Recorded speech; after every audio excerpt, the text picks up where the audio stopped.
cristianismo é de verdade.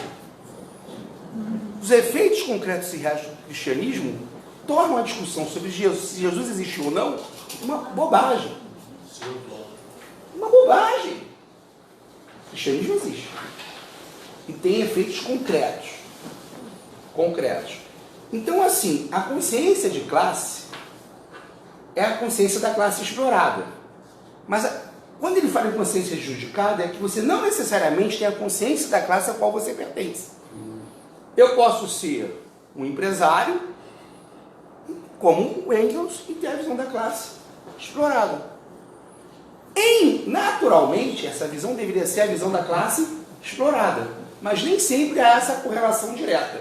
Uma coisa é a natureza de classe, a minha natureza de classe de nascimento é de classe proletária, mas a minha consciência de classe pode ser outra coisa. Eu posso ser um cara nascido na classe operária, ou não é operária, proletária, hoje eu sou da classe média, entre aspas, mas minha consciência de classe continua sendo da classe operária. Não sei se o Ernesto nasceu na classe operária, na classe média, classe operária, tem a consciência de classe operária, mesmo sendo meio classe média hoje, né? Mas a sua consciência de classe continua sendo operária.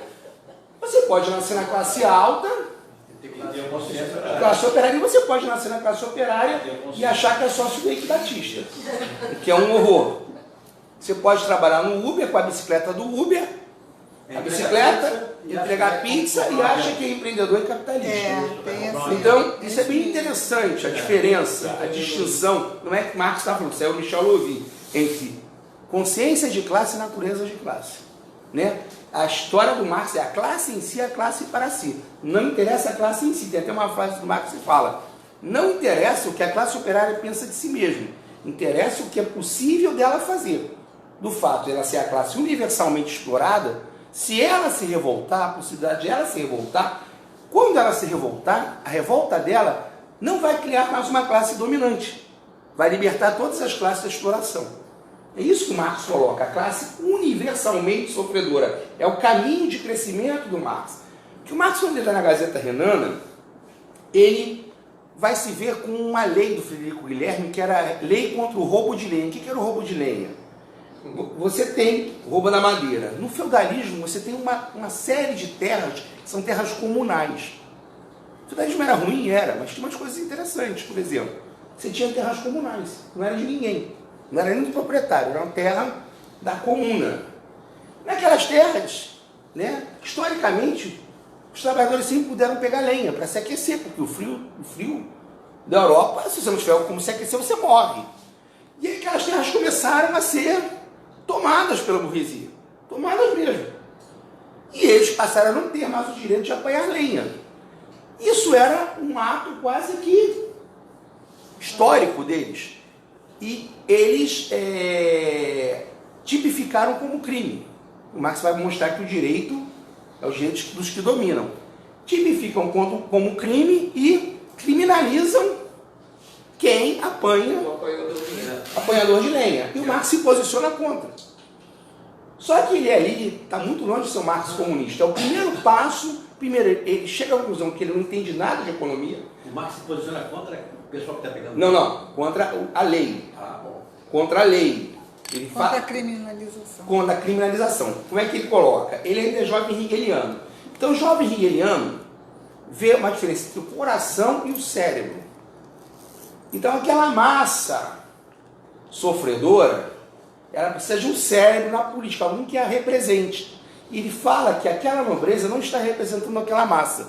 E que a burguesia alemã não está organizada o suficientemente para ainda, mas que precisa de alguma política dentro do Estado para que aquela massa sofredora consiga a realização dos seus direitos. O Marx ainda está preso na ideia do Hegel, que ele vai criticar depois, de que o Estado, no Estado, se realiza a liberdade.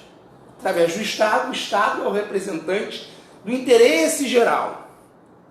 Então, essa humanidade sofredora precisa estar representada no Estado. É necessário uma cabeça, um partido intelectual, alguém que represente essa humanidade sofredora, para que essa humanidade sofredora deixe de ser humanidade sofredora. Que pare de ter a contradição entre a cabeça e o coração. Isso está muito longe do Marx comunista. Cabeça, coração, humanidade sofredora. Humanidade sofredora, ele tomou partido, mas ainda é humanidade sofredora. Não é a classe operária como agente da revolução. Ela precisa ser conduzida. Que é o que muita gente pensa até hoje. Né? Essa história da condução. Então o Marx ele vai, né, galgando degraus na evolução dele. Né? Ele vai mudar isso. Né? Ele vai começar a ver a classe operária, quando ele vai para a França, não mais como classe sofredora, mas como agente de transformação universal do mundo. A classe operária tem o que a perder? Nada. Só que se ela se libertar, ela não liberta a classe operária, ela liberta toda a sociedade. Então ela é a classe portadora do interesse universal. Mas falar o seguinte, por que a burguesia triunfou? Ele tá certo. Porque a burguesia naquele momento não é a burguesia como a gente conhece, são os burgos. Embora tenham os ricos lá. Eles são representantes do interesse geral. Só que quando eles derrotam a nobreza, eles deixam de ser portadores de interesses gerais e têm interesses particulares para realizar no Estado. Né? Ele fala, mas esse proletariado não. Esse proletariado, se derrotar a burguesia, do momento em que ele transforma os meios de produção de meios de acumulação privada em meios sociais, de riqueza social, eles não têm como construir mais uma nova forma de exploração. Então Marx ele começa a criar a ideia da democracia radical. Você não entende o conceito de ditadura em Marx se você não entende o conceito de democracia radical em Marx. Isso é muito complicado para quem não trabalha com Hegel. Você fala, ditadura do proletariado, então ele era contra a ditadura? Então Marx defende, o comunista defende ditadura, olha a ditadura do proletariado. Mas para Marx, se existe Estado, tem ditadura. É que as pessoas não entendem isso. Como é que funciona o pensamento do Marx? Como é que é Hegel? O Estado, interesse geral. A família é uma partícula do Estado. Eu estou sendo sempre representado. Lembra lá do Marcos Vinícius, da representação? A democracia é uma representação. O Marx fala que toda vez que eu sou representado, eu me alieno. Se eu estou sendo representado, eu abri mão do meu ser, do meu eu. Se alguém me representa, é um não eu. Se é um não eu, não pode ter democracia. Ele vai mostrar, ele vai sair dessa ideia de que o Estado representa o interesse geral e ele vai dizer o seguinte, o Estado, ele, na verdade, ele vai rolhar, ele vai conter os conflitos de classe. Você tem uma sociedade civil, que é uma sociedade de proprietários individualizados um mediante outros. Peraí, Ponciano, proprietários nós só nos vemos como proprietários. Até o operário é dono da porcaria da sua mão de obra. Nós vivemos uma luta de classes contra a burguesia e vivemos uma luta um contra o outro. Se eu tiver um emprego, tiver eu e o Ernesto, o candidato, eu fico torcendo para o Ernesto pegar uma pneumonia. Eu fico torcendo para um trem passar por cima do Ernesto. Porque é ele ou eu. Ele fala, essa sociedade civil é a sociedade da guerra de todos contra todos. A intermediação entre esses sujeitos, a intermediação entre proprietários. O Estado intermedia negócios. Então, nunca esse Estado vai realizar o interesse comum, porque esse interesse comum não existe.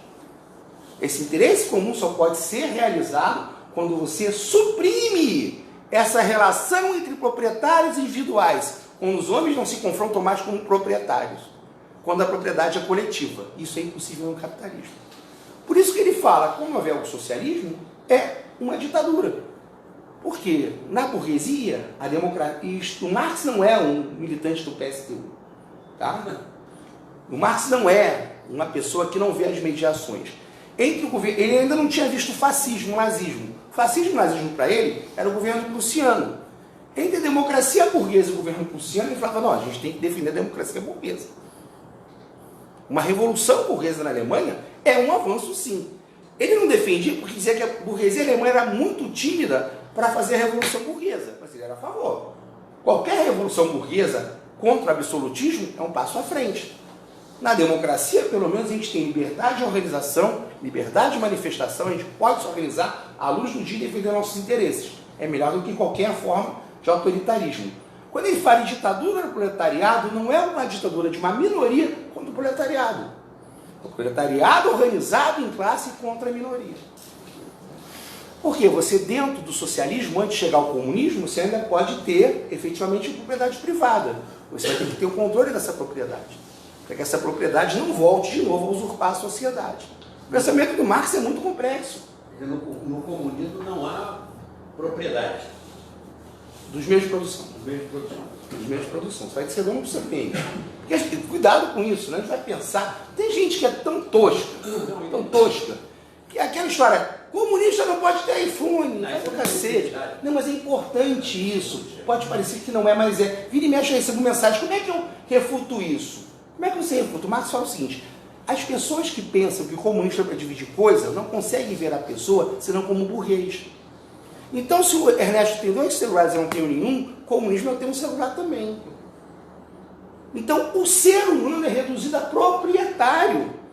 E o comunismo é uma sociedade em que ter não seja o importante. Se é para dividir coisas, Marx fala peremptoriamente nos manuscritos, se é para dividir coisas, não precisa ter comunismo. O comunismo é para gerar uma outra humanidade. Uma humanidade que não seja de proprietários intermediados por coisas. Aquele governador do Maranhão deu uma boa resposta para ele. Sim, então não é para produzir coisa. Se a classe operária tudo produz, a ela tudo pertence. Mas o socialismo é uma fase intermediária. O socialismo vai funcionar com a propriedade privada, sim. Então, para ele, ditadura no proletariado não é o que vocês estão pensando. Ah, vou ter um pequeno partido, um pequeno politburo que vai organizar a sociedade. Não é isso. A classe trabalhadora organizada no seu exército, com tudo, vai controlar os meios de produção. Inclusive, você pode, de repente, ter uma empresa estrangeira no seu estado funcionando. Só ver quem é. Eu vou desligar, tá, gente? Estou tentando desligar. Vou seguir. A classe trabalhadora pode se organizar para ter uma empresa estrangeira trabalhando aqui, como tem em Cuba, mas a gente vai administrar internamente o que ela pode fazer e o que ela não pode fazer. Ela vai levar um pouco de lucro para lá, vai dizer uns trabalhos para cá, mas a gente limita isso. Isso não é uma ditadura? É porque a gente só consegue ver ditadura como uma ditadura militar. O Marx tem Estado, tem ditadura. Porque democracia plena é só quando não tem Estado, ou não tem Estado na função de polícia de classe. Porque o Estado é uma polícia de classe. A gente só enxerga isso, por exemplo, quando o Witzel assume o poder. A gente vê claramente um cara a serviço de uma classe social. A serviço de extinguir trabalhador, de cercar a favela, de edificar, de dar tiro na cabeça. Mas a polícia o tempo inteiro é isso. Desculpe, o comunismo de Marx, ele concebe o Estado ou não? Não, é sem Estado. É sem Estado. Pior, é sem trabalho. Ih, o Ponciano pirou. Marx não é a favor do trabalho, Marx era contra o trabalho. Ponciano pirou, você dessa aula. Marx fala em abolição do trabalho. Como é que ele quer dizer com isso? Ele é leal, hein? Hã? Ele é leal, hein? Não é. Eu vou explicar o porquê. Ele divide trabalho e trabalho. Work e labor. Trabalho é pré-condição necessária de vida que a natureza impõe ao homem. Isso a gente não vai estar livre nunca. Só que ele fala o seguinte, numa sociedade, e ele não está pensando em voltar na pré-história, não é repartir pobreza. Conforme a tecnologia avança, a gente tem que trabalhar mais do que a gente trabalhava no século XIX, gente. Por que em vez de jornada de trabalho está caindo, está aumentando? Porque além do trabalho, a gente está fazendo 500 custos por trabalho, isso não é computado na nossa hora de trabalho. A gente está trabalhando 10 horas por dia, 12 horas por dia, 14 horas por dia. Isso não faz nenhum sentido. Marx diz que com a evolução do capitalismo, com a evolução do maquinário, a gente pode trabalhar 3 horas por dia. Por que isso é uma apostasia? Porque a gente só se vê como um produto, a gente só se vê como um produtor. Produção é uma sociedade de valor que produz os produtos e produz a nossa consciência. A consciência dominante de uma sociedade é a consciência da classe dominante. A gente não consegue se ver trabalhando 4 horas por dia ficando sem fazer nada. Isso é um horror. Como assim? Vai ficar com uma culpa, né? Uma culpa. E ele fala, tudo isso é capitalismo. Marx fala, educação de 5 sentidos, uma sociedade é lógica, que não é nada ecológico. Também na época dele não tinha essa educação ecológica. Que ele fala que você pode trabalhar de manhã, caçar e pescar à noite. Né? Mas não precisa caçar e pescar, pode dançar, pode trepar, pode fazer o que quiser. Você está livre. Ele quer libertar o homem do trabalho compulsivo. O trabalho alienado aliena a nossa condição de vida. Então a gente não precisa trabalhar tanto. Se a produção, como a Ernesto falou, acelerou, se antes eu produzia 50 celulares, hoje com 4 horas eu produzo 200, Posso você- trabalhar menos. sim, em vez de eu demitir 50 pessoas, eu diminuo a jornada de trabalho. Cara, ele é muito à frente do tempo dele. É lógica, né? Bem lógica. Então eu posso libertar a humanidade do trabalho. Eu vou trabalhar menos. Todo mundo vai trabalhar, todo mundo tem necessidade de trabalhar, mas eu vou trabalhar menos. O trabalho não é compulsivo. E aí isso vai impactar nas relações sociais, porque o tempo ocioso que eu tenho é tempo para outra coisa. Tempo para a arte, para a cultura, para a filosofia, para estudar. Isso é fantástico. Isso é o comunismo. O comunismo não é repartir bens. Isso é muito importante. Por isso que é importante retomar o jovem Marx. Porque tem até comunista que acha, né, Ernesto? Que o comunismo é dividir bens. É. Tem comunista que nunca ouviu falar disso. Isso também é explicado nesse livro do Rowling ou nesse? Não, aqui ó. Abolição do trabalho, fui até ver. Tá vendo? Caramba, cadê? Isso não tem embaixo aí no último. Cadê os manuscritos? Quem levou os manuscritos para casa? Devolve. Frente, aí na sua frente. Não, os manuscritos. Crítica sobre a questão judaica. Alguém pegou para ver os manuscritos? São dois mais. Nós só pegamos um livro para ver. Não. Acho que você não trouxe, não. Trouxe esse, tá ali, ó. Esse não é o manuscrito, não? É o seu manuscrito? Está escrito, é meu. Então, mas é os manuscritos. Então mostra para eles aí. Esse aqui, ó. Tá, mas mostra para eles. Isso aí que fala do trabalho. Manuscritos econômicos. Fala da abolição, já fala. Olha só, Marx 1844, ainda não tem estudos econômicos. Falando da abolição do trabalho. Marx falando. Durante a primeira parada dele na França. Isso, falando da abolição do trabalho. O Marx vai falar de fetiche, alienação Eu achei muito bom. e ainda já entra na abolição do trabalho. Nos manuscritos. Nos manuscritos, ele já entra na questão da abolição do trabalho. Então ele não está pensando em dividir coisas. Isso é uma visão tosca do comunismo. É muito importante entender isso, e só assim dá para rebater esses argumentos toscos. Gente, como é que a pessoa não sabe nada sobre Os Marx? comunistas não sabem isso. Que coisa A maioria dos horrível. comunistas que eu conheço não sabem o que é isso. Diga. Não, então, só voltando um pouquinho, ficou uma questão para mim. Você falou que não existiria consenso, né? Só existiria consenso no socialismo. Consenso não, desculpa. Interesse comum no socialismo, né? Você falou alguma coisa assim. Não, o que não teria mais era uma sociedade de propriedades privados associados mediante o Estado. Você teria uma sociedade socializada através dos meios de produção, então as pessoas não se enfrentariam com propriedades individuais. Na sociedade capitalista, mesmo quem não tem nada, é um proprietário individual, nem que seja na sua força de trabalho. Mas, por exemplo, o que Marx diz quando, numa sociedade socialista, né, em que, em teoria, não existiria mais essa questão da propriedade, como que se manteria isso na medida em que não é possível, ter um consenso daquilo que um quer e o outro quer? Não, mas olha só. O que é que manteria isso? Essa estabilidade? É que o Marx não faz um estudo muito profundo do que seria a sociedade comunista do futuro. Ele deixa algumas indicações. Ele fala que, por exemplo, o trabalho compulsório, por exemplo, a gente não discute o trabalho dos garis. Sabe por quê? Porque na pobreza vai ter sempre alguém que vai vender sua mão de obra e vai ser gari. Mas o Marx diz que os trabalhos penosos, insalubres e perigosos têm que ser trabalhos sociais. Não tem trabalho militar obrigatório? Trabalho social obrigatório. As pessoas trabalhem nisso 1 ano, 2 anos, 3 anos e se façam um revezamento. Porque Nossa, não que é interessante. razoável numa sociedade que alguém seja gari a vida inteira. Não é mesmo? Interessantíssimo. Que alguém seja mineiro a vida inteira. Na sociedade capitalista, isso está naturalizado. Poxa, tem um prato de comida, Não, tem uma DNA. profissão. DNA na sociedade capitalista. Então, numa sociedade que suplanta isso, a visão que se tem de cada pessoa é diferente. Porque você vai regular a produção de acordo com o interesse social.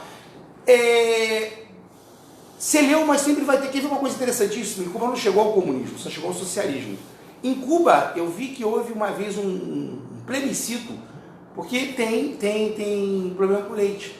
Tem um grande rebanho de vacuno. Só que os cubanos adoram sorvete, uma tradição em Cuba. E fizeram tipo um plebiscito para ver se podia diminuir a produção de sorvete para sobrar mais leite em casa. Sabe o que ganhou? O sorvete. Aqui, eu não sei se eu me expressei bem, mas aqui a questão, eu acho que é como que se mantém isso sem Estado? Mas aqui o Estado, o Marx não vê. O Marx fala o seguinte: o Estado, que a gente vê o Estado, a gente está. E aí a gente é hegeliano. Eu gostei muito daquela do Marcos Vinícius, quando ele fala do Estado como representante da vontade geral, isso já está introjetado na gente. Mas fala que o Estado não é representante da vontade geral. O Estado é representante da vontade de uma classe social.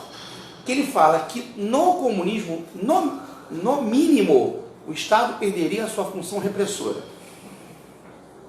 Já viu o gasto que a gente tem com a função repressora? Qual o maior orçamento dos Estados Unidos? Guerra. Guerra. Qual o maior orçamento dos Estados Unidos? A guerra. Então, se esse Estado deixa de ser um Estado de coerção de classe, Marx diz que ele não merece mais ser chamado de Estado. Ainda que eu tenha uma organização social que vá regular a produção, ele não tem mais aquela função que tinha. Qual é a função do Estado? Eu lembro do Hélio Luz, naquele filme fantástico da Casa de Alunos. Qual é o nome daquele filme mesmo? Notícias de uma Guerra Particular. O Hélio Luz é genial, ele fala: a polícia não serve, a polícia não está para reprimir o tráfico. A polícia existe para dizer para o pessoal do morro: não desce que a gente vai dar tiro na cara de vocês. Para isso existe a polícia. Como é o nome do filme? Notícias de uma Guerra Particular. Filme da onde? Notícias de uma... Não, mas brasileiro que É brasileiro, Notícias de uma Guerra Particular. Ele nos dá esse depoimento, ele fala: a polícia não existe para acabar com o tráfico. se quisesse acabar com o tráfico, acabava com o avião do... Eu acho que ela tem que falar do interesse comum, né? Eu acho que Não, o interesse... que a dúvida dela é em relação à coisa do interesse comum. Porque eu acho que eu entendi. É porque eu estou supondo que não existe, né? Não, assim, não, o interesse comum no sentido de Quando que... você tem uma propriedade que é a sua mulher, no caso, e eu tenho a minha, o que ele disse foi o seguinte: nem, em alguma situação isso vai conflitar. Se não vaga só para nós duas, você vai torcer para eu. Mas olha só, deixa eu só Mas dizer. dentro do comunismo. É que o Marx não vê, por exemplo, se você pegar o Freud diz que o comunismo é impossível, que o homem é naturalmente egoísta.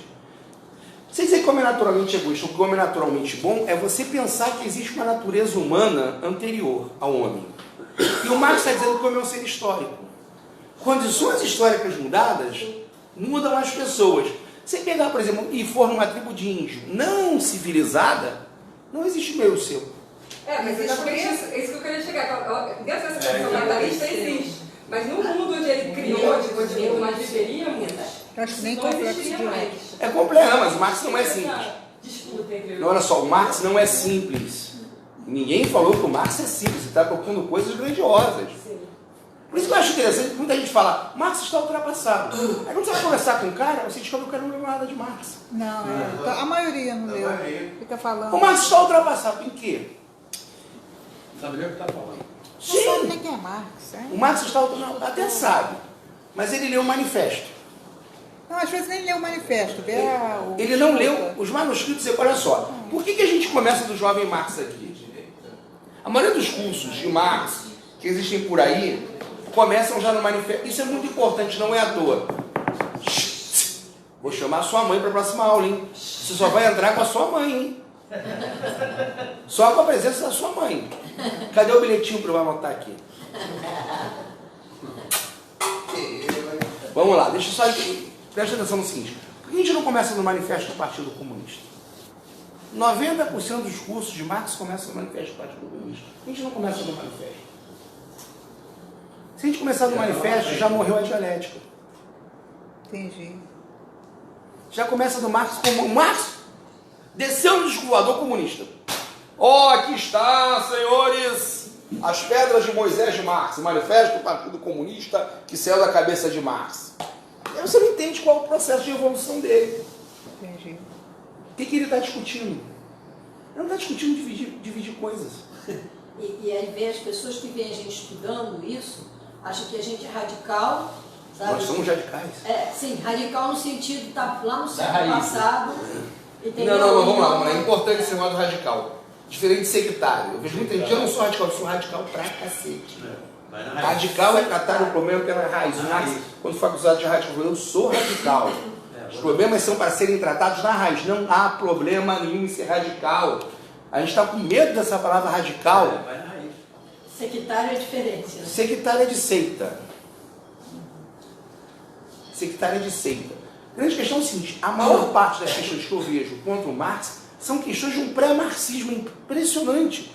Com as coisas voltam à época. Eu falei, mas gente, isso é uma questão pré-marxista.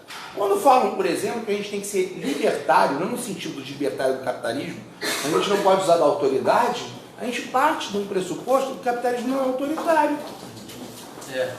Como se não fosse. Que basta a gente se libertar das nossas amarras interiores, que o capitalismo vai sumir. Basta a gente matricular nossos filhos numa escola que trate eles com carinho, que eles crescerão seres humanos melhores e, com uma evolução radiante da humanidade, chegaremos a um fruto mais pro cacete. O capitalismo é autoritário. Se a gente não discutir as hierarquias do capital, se a gente cair nessa bobajada do libertarismo, a gente nunca vai conseguir derrotar o capitalismo. A gente vai fazer a reforma agrária como, ó senhor proprietário de terra, o senhor tenha bondade, o senhor vai ficar sofrendo tanto na sua próxima encarnação, caso o senhor não faça a divisão de terras com a gente. Esse esquerdismo, sei lá, o que namastê, tá antes do cartismo, tá na pré-história da pré-história do marxismo sendo apresentado como uma coisa ultra pós-moderna. Mentira. Mentira. Uma coisa é dizer, realmente, nós não estamos na Rússia do século XIX, nem de 1917. Nem estamos mais no Fordismo. A gente não vai derrubar o capitalismo com, como é que é? Horizontalismo, organizações voluntárias, povo, multidão, namastê. Onde é que isso fez alguma coisa? Onde é que isso organizou alguma coisa? Aonde? Onde isso foi alternativa ao capitalismo? As alternativas ao capitalismo são sempre duras. Por exemplo, a Venezuela está pagando um preço caríssimo, não está fazendo nem socialismo, só de fazer oposição ao império. E, tipo, no capitalismo deixa você fazer tudo, menos questionar o capitalismo. O Cuba, né? Sofre até hoje. Né? Sofre até hoje. Então, assim, achar que esse discurso do afeto, do carinho, dos grupos de discussão, vamos sentar todos juntinhos, maravilha, o capitalismo vai adorar isso. Nossa, que esquerda maravilhosa, adoro essa esquerda. Gente, vou até dar um recursozinho para você montar sua ONG do afeto. Claro. Isso vai afetar o capitalismo em quê? Em quê? Chamar o trabalhador de colaborador? Que horror. Não, ódio isso. Mas hoje em dia, quem se dentro do mundo da ciência, o mundo teórico, né? Quais são os autores que estão se opondo, digamos assim, a Marx hoje? Assim, a academia inteira. E eu ia ficar o resto da noite só citando. Porque tem gente fazendo doutorado, pós-doutorado, a academia inteira. Tem. A academia inteira. Mas vamos procurar isso. Muitos. A academia inteira. Não... Muitas pessoas que eu tentei trazer para o curso, eles são contra, quer dizer, estudar isso, porque acham que a gente está no século passado, entendeu? Mas eu acho muito interessante assim. Eu sou contra estudar porque está no século passado. Mas sabe onde aconteceu no século passado? Dessa forma, marxismo, assim, tá beleza. Mas assim, o neoliberalismo é de quando? O capitalismo é de quando? A lógica aristotélica, que até hoje vigora na essência, é de quando? A gente não vai estudar a filosofia grega. O cristianismo é de quando? As bases da questão. Uma bobagem. Isso é tatividade. Olha, eu já entrei em muita discussão com gente que veio botando a cara o pé na minha cara. Já vi gente pegar assim da carteira, eu sou pós-doutor! Tá, beleza, mas o que você sabe de Marx? E aí daqui a pouco o cara, não sabe como é que é? Eu vou ali tomar um leite quente, coisa e tal, um ovo maltinho, tô saindo. Porque essa carteirada não funciona.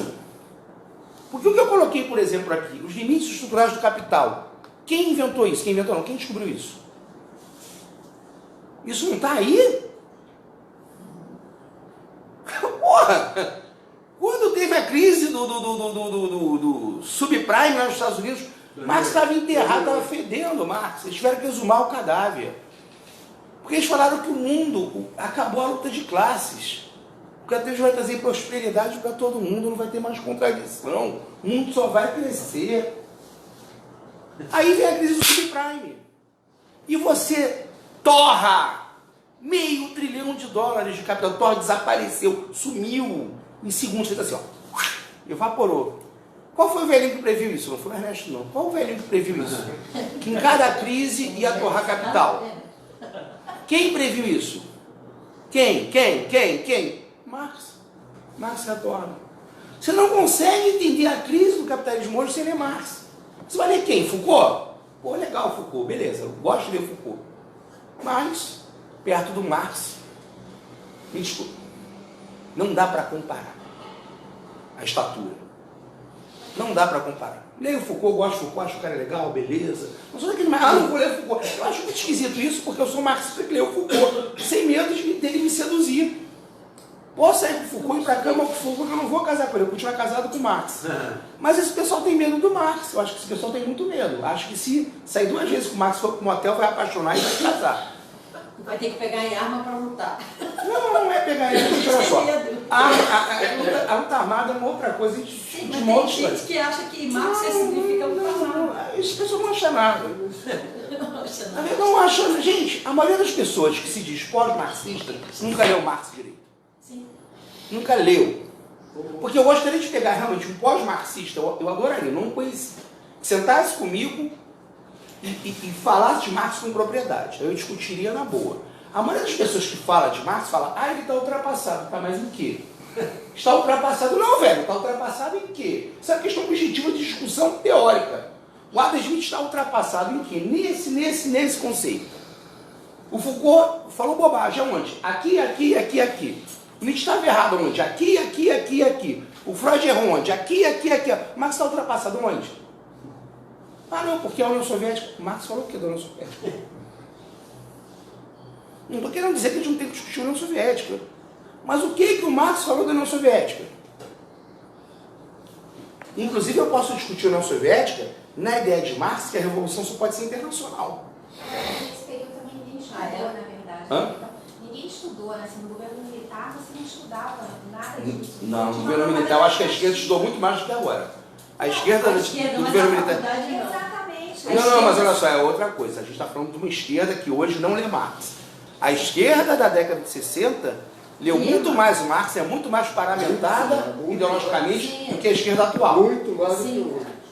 A esquerda pós-moderna é muito ruim, em termos teóricos. É o discurso do afeto, o discurso do amor, o discurso da universalidade. Eu falo, pega lá os jovens e ele, o Marx está falando isso, gente. Vocês não vão dar nada com o afeto, não. Mas é muito utópico. Já viu a história do afeto? Tem esquerda que define isso. Não, porque os afetos somados, você nem como é que soma afeto. Você como soma 2 mais 2. Meu afeto somado com o seu afeto, uma afetuosidade, vai afetar as afetuosidades do... Aí fala, isso é muito melhor do que Marx. Nossa, o discurso é lindo, né? Mas eu digo, saindo da militância, as pessoas comuns, elas não sabem assim, o que é comunismo mesmo, elas acham que... Não, mas o mais importante aí é a militância. O mais importante é a militância. Você tinha uma militância na era do Ernesto melhor formada, melhor paramentada, tanto que a militância petista que assume o poder na década de 90 é da década de 60. O livro daquele lá é difícil de entender ou Não. tranquilo? Não, olha só, gente, ou vocês começam a enfrentar o bicho, porque assim não adianta fazer o curso sem ler.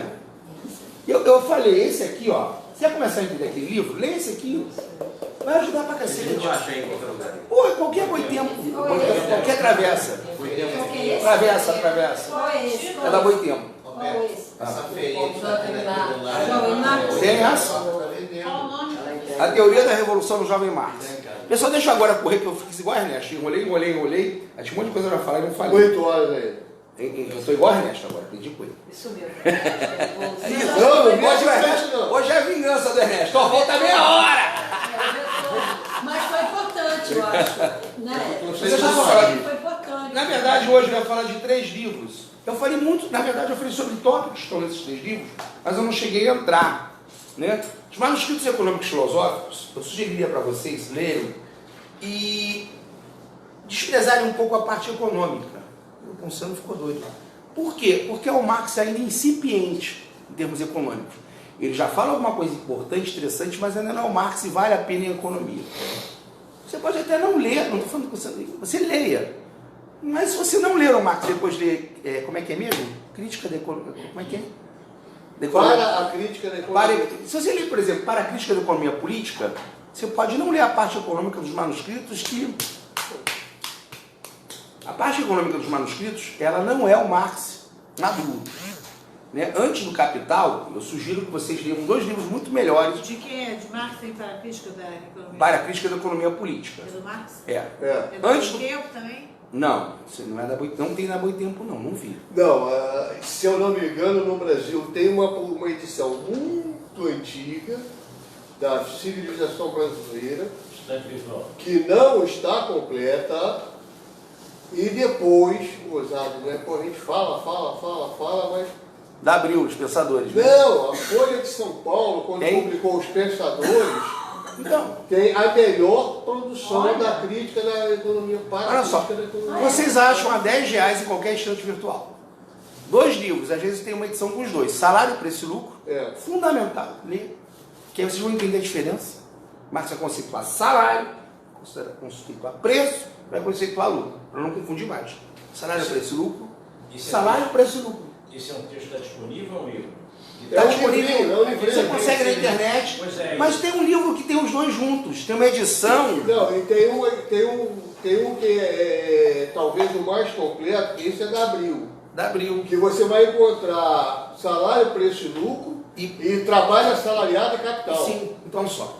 São 2 livretos. Mas está publicado junto. Aqui, ó, a expressão popular do MST tem também. Então, olha só, eu sugiro, economicamente, antes do Capital, 3 livros.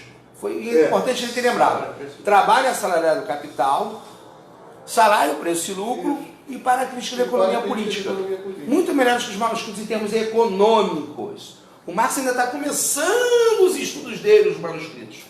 É importante, é interessante, mas ainda não é. Já nesses livros ele já é o Marx maduro. O terceiro, você salário, preço e lucro, você falou o terceiro. Trabalho assalariado do capital, salário, preço e lucro para a crítica da economia política. Para a crítica da economia política. Os livros são fantásticos. A crítica fantásticos. da economia política é o capital. Sim. São todos do Marx. Todos do Marx. Todos do Marx, né? Todos do Marx. Se você ler, os conceitos que estão no Capital já estão ali. Não tão esmiuçados quanto no Capital, mas os conceitos básicos você já começa a dominar. O que é importante dos manuscritos? Alienação, fetiche, reificação, a gente vai falar só sobre isso depois. Não, é fantástico. Tem uma parte aqui que é só sobre alienação. Só sobre alienação. Né? Por que é tão importante essa parte só sobre alienação? Porque a gente entende ou pensa que a alienação, no senso comum, você é alienada. Alienar é não saber algo. Apaguem isso. Todo mundo nessa sala, incluindo eu e Ernesto, somos alienados. Sociedade capitalista, sociedade alienada. Alienar é vender. Então, assim, o que o Marx vai mostrar é que a economia, até o capitalismo, era, entre aspas, natural.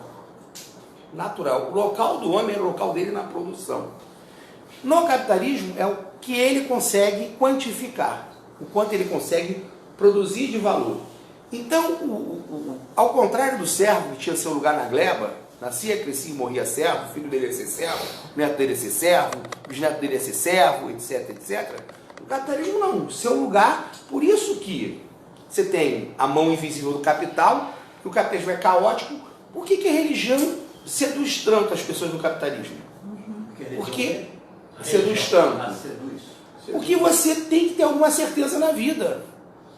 O capitalismo é uma coisa que te dá uma incerteza total. Você está, hoje aqui, amanhã você está ferrado. Está no olho da rua, está na sarjeta, está, desculpa a expressão, fudido. Então, vulnerável o tempo inteiro. O Marx tem uma parte que é filosófica e que é poética, e ele fala: o homem tem a maldição de ser capital vivo. E como capital vivo, é uma dupla maldição. Porque quando ele tem que se alienar, está no manuscrito e está no capital. Né? Ele não vende a sua mão de obra, ele não vende seu trabalho, ele vem de sua força de trabalho. O Marx chama o proletariado de prostituta. Todos nessa sala somos prostitutas. Nós não vendemos o nosso trabalho, nós vendemos a nossa força de trabalho. Então a gente se aliena de uma vez por todas. E tem uma coisa: vender é uma merda. Não vender é pior ainda.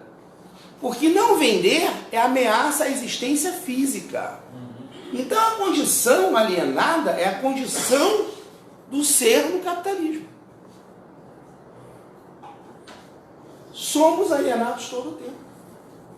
Se nós não nos alienamos, nós não sobrevivemos. Então a alienação é a essência do capitalismo. A venda, né? Alienado no sentido de Sim, venda. não, mas é mais do que isso, porque na verdade o trabalho é exterior a gente.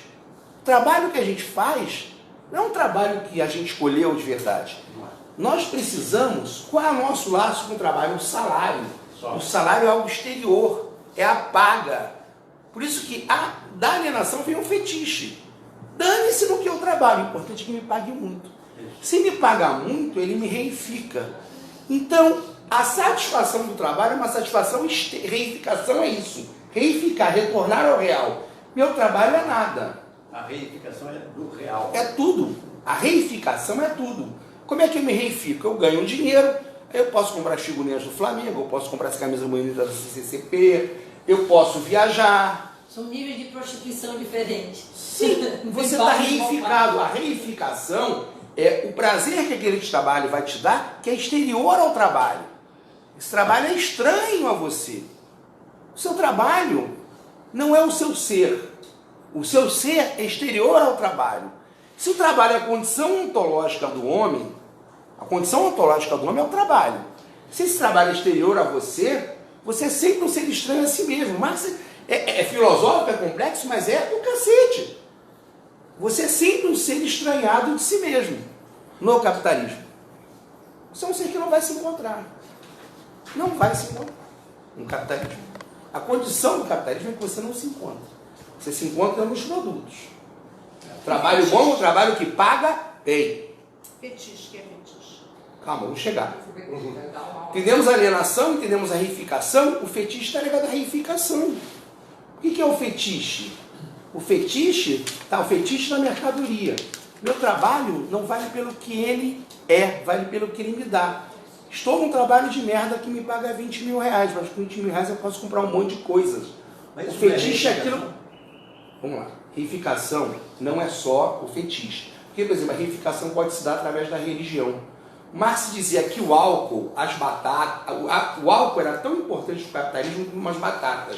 A religião é uma forma de reificação. Reificação no sentido de rei ou de real? Real, de voltar ao real. De voltar à realidade. De voltar à realidade, de se reificar, de retornar à realidade. Como meu trabalho é exterior a mim mesmo, eu tenho que me reificar, voltar à realidade. Ah, sim. Entendeu? Religião, álcool, sexo.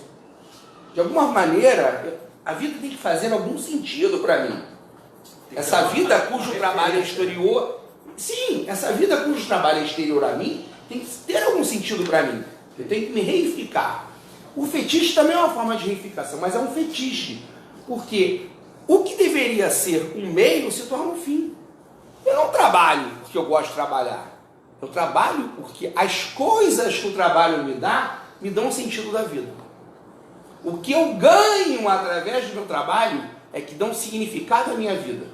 Então o ser humano se torna uma coisa e as coisas se tornam humanas.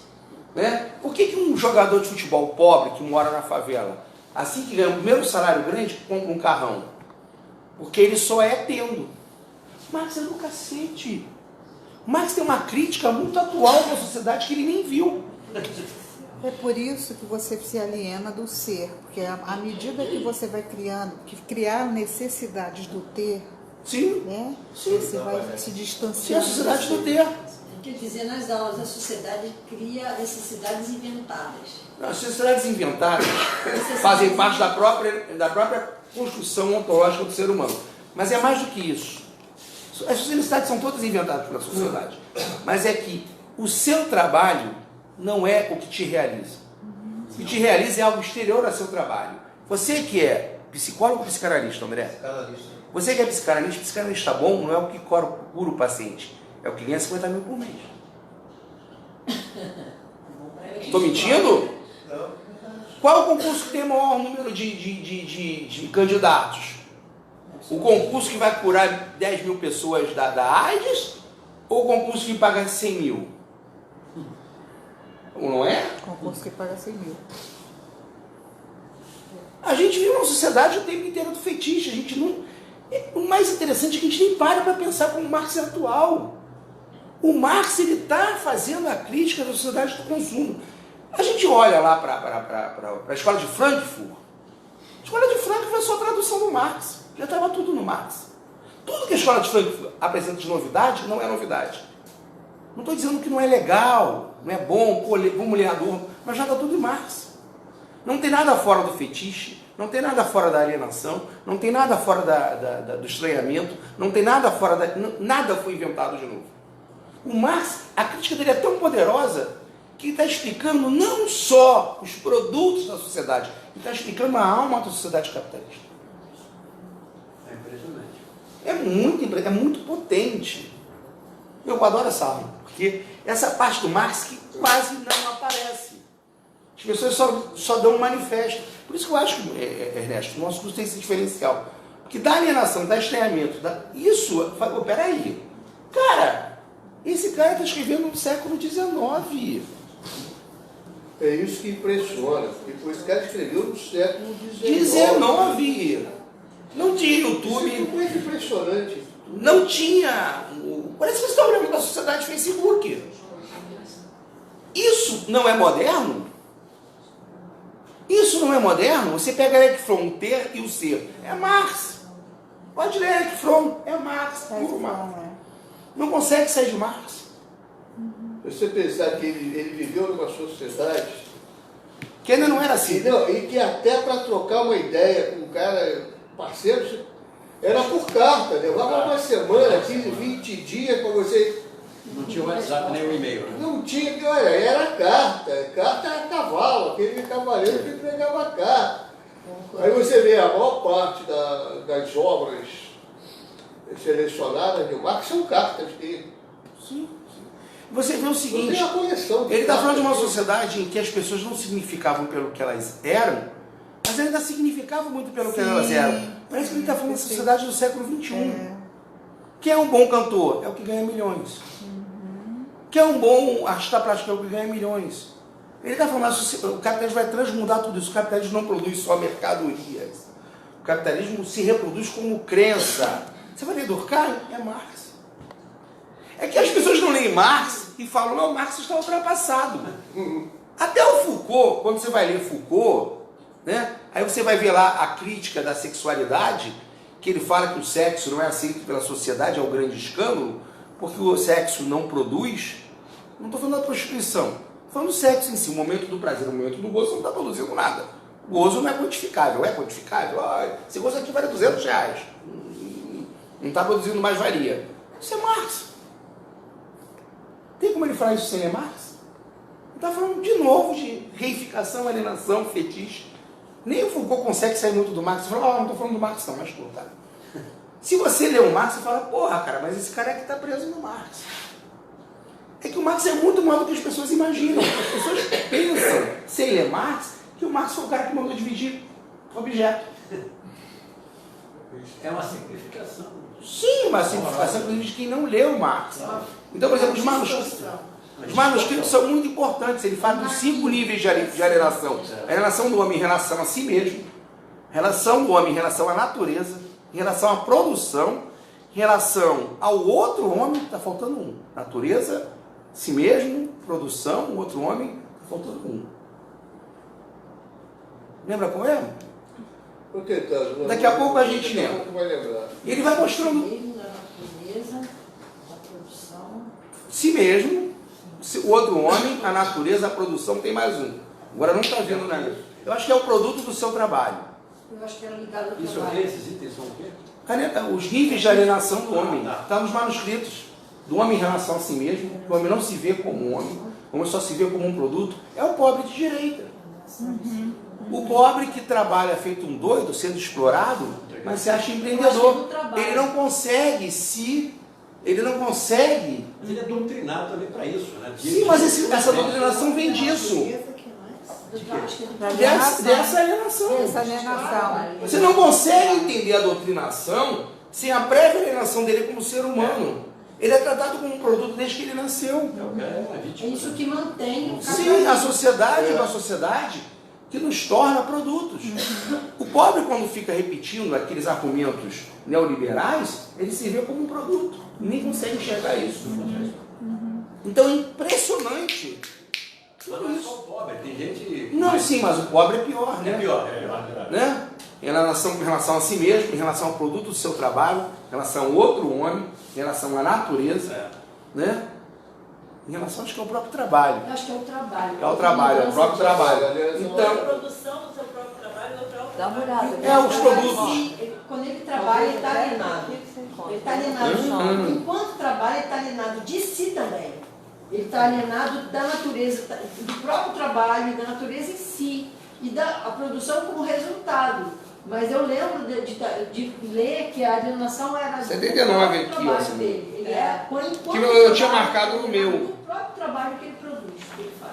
Eu acho que o meu marcador está bem lá pela 79. Você comprou esse na... Aqui, ó. Não, eu estudei. Aqui, ó. Você arranjou também? Não, sou Vânia. Desculpa. Eu entendi. Eu comprei na 80, na internet. A relação do trabalhador com o produto do seu trabalho, a relação do trabalhador com o ato da produção. Tem mais o quê? Da produção é o trabalho. Não, produto e Sim, trabalho. Sim. Ele mesmo, a natureza e o outro homem. É É isso. o outro homem. É o produto e o trabalho. É o trabalho, eu lembrava disso. É o produto e o trabalho. Então, perdão, desculpa. O mais importante aqui, eu vou ter que correr para terminar dentro da hora. É isso aí. A alienação fetiche, a gente vai ter uma noção sobre isso, a gente vai retomar. Então não fiquem desesperados que a gente vai retomar. Tá legal. É difícil é que são 3 livros, eu acabo fazendo uma bagunça, mas eu acho que as coisas mais importantes das teorias dos livros eu trabalhei mesmo que misturado. Tem aqui, ó, a questão judaica. A crítica da filosofia do direito de Hegel é muito importante porque o Marx faz um combate aos jovens hegelianos, é o contrário do que as pessoas pensam. Não é uma crítica à religião. Que isso, Ponciano, mentiroso, não é. Não é. As pessoas ficam falando assim, a religião é o ópio do povo. A religião é o ópio do povo. Ele nunca falou isso. Não, ele falou num contexto outro, né? Num contexto outro. E aí começa a ficar sectário, né? O futebol é o ópio do povo. O sexo é o ópio do povo. O samba é o ópio do povo. O comunismo parece as testemunhas de Jeová, né? Sem sexo, sem futebol, não faz nada. Né? A cachaça, não faz nada. Tudo é ópio do povo. A cachaça é ópio do povo. Eu falei, meu Deus do céu, isso não é o comunismo, isso é a igreja dos últimos dias. Mas o que ele fala é o seguinte, ele fala que a religião é ópio do povo, mas é o coração de um mundo sem coração. O suspiro da alma oprimida. O Marx, de novo, está sendo dialético. O que ele está fazendo aqui? Além de ele estar discutindo com os jovens hegelianos e mostrando, aqui é a crítica do que eu falei antes, dessa história da representação, do Estado como representação, e aí ele começa a superar isso, mostrando que não é no Estado que a gente tem que ser representado, é a autorrepresentação, é o caminho para a democracia radical, do proletariado como se autorrepresentando, autoemancipação do proletariado, participação direta, democracia radical. Marx vai criar uma teoria de democracia radical. Ele está no combate com os jovens hegelianos. Na verdade, o que ele está falando é outra coisa. Estão cagando para a crítica à religião. Porque os jovens hegelianos achavam que a crítica à religião era o centro da evolução da humanidade. É o centro do quê? Da evolução da humanidade. Porque Marx vai dizer o seguinte, a religião é a representação da alienação do homem, ou seja, é a consciência humana destituída dos seus conflitos. Você pegar o cristianismo, principalmente os evangelhos, se você for ler, dá para você encaixar com o comunismo 70% daquilo. É uma forma alienada de ver a sociedade uma forma reificada. Eu sou sacana, eu sou cruel, eu sou egoísta, eu sou explorador, eu sou tudo de ruim. Vou na igreja no dia de domingo para me reificar. Me reifico comigo mesmo. Significa que eu sou pecador. Sou fraterno, sou solidário, sou naqueles.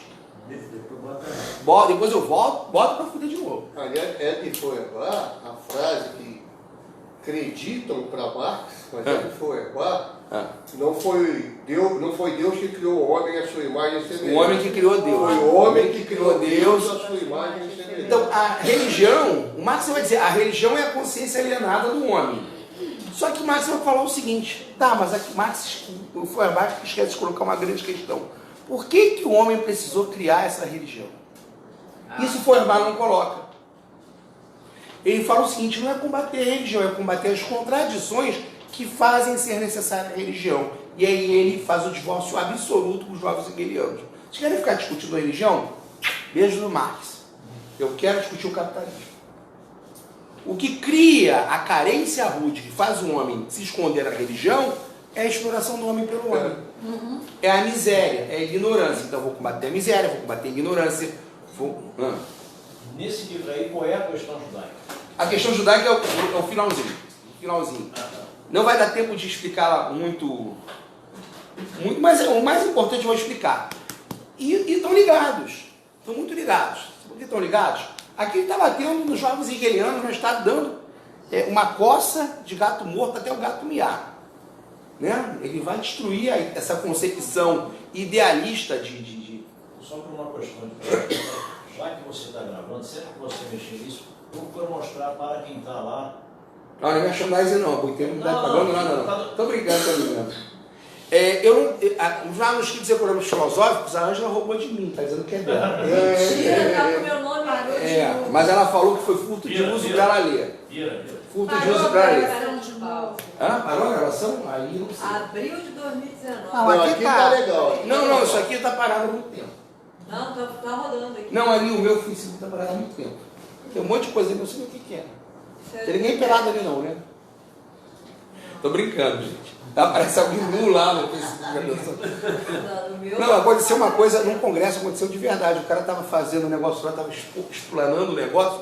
Não era nem agora esse negócio, era tal do ICQ, o MSN, ele não viu que estava aberto. E aí o cara tá falando, aparece a mulher lá. Oi, amor, saudade.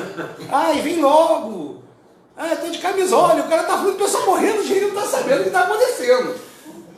Era para ele mesmo o negócio, a mensagem. Ele botou lá, tava fazendo um negócio de explanação, aí estourou um ICQ aqui do lado. Eu acho que era a mulher dele. Amor, tá onde? Tô aqui, tô com saudade. Tô carente, comprei uma camisola nova. E o pessoal lá no congresso se estourando de rir. Ninguém avisou do cara, é sacanagem. Mas eu acho que o pessoal vê, olha, tá rolando ali uma sedução na sua... Tá rolando uma sedução.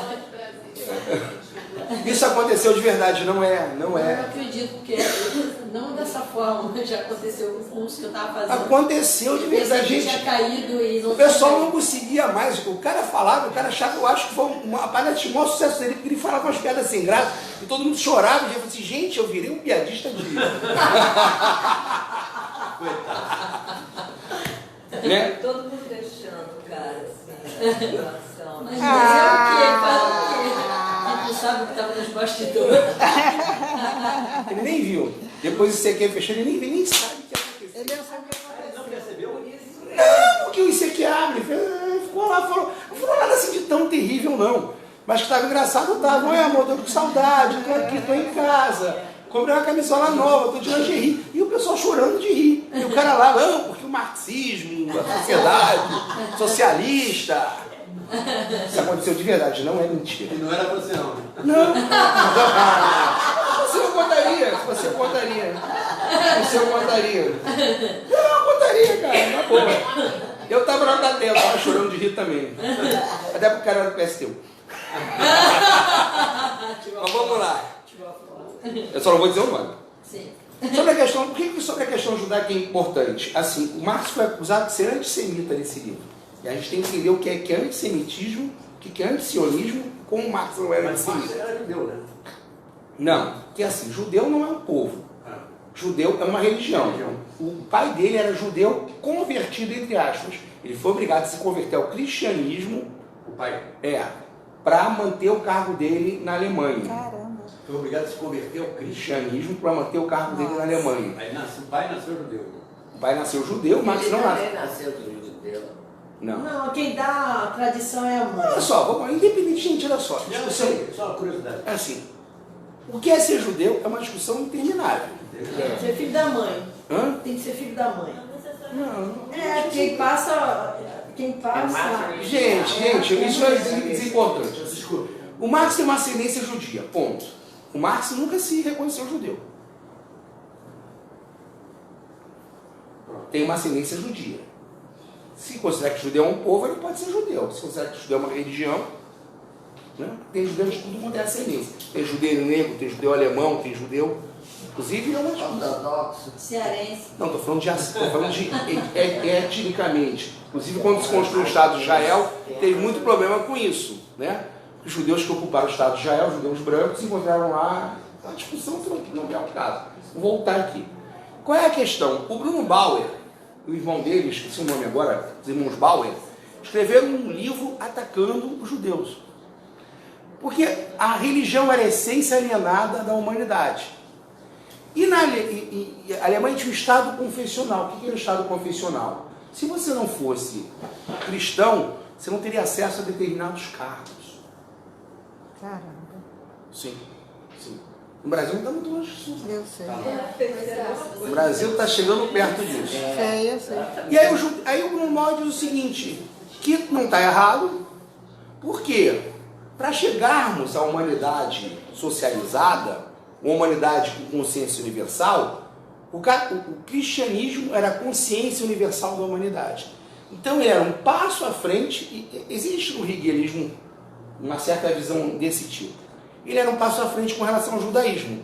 O judaísmo era uma religião particular, o cristianismo era uma religião universal. Então, se o judeu evocava princípios da religião dele para se abster de certos atos em relação ao Estado, por exemplo, trabalhar no sábado, ele não poderia requerer a cidadania plena.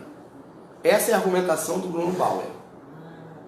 E o Marx vai dar uma porrada no Bauer. O Marx vai falar o seguinte, que o Estado cristão, na verdade, é o Estado alienado de si mesmo.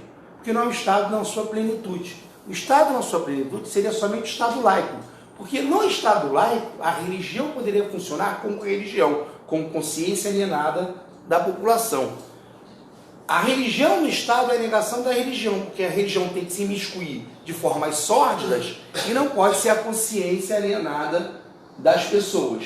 E que, diante do Estado não laico, né, efetivamente não se devia opor esse tipo de obrigação. Né? O que tinha que se fazer era exigir que o Estado fosse laico. E que a religião fosse uma questão privada.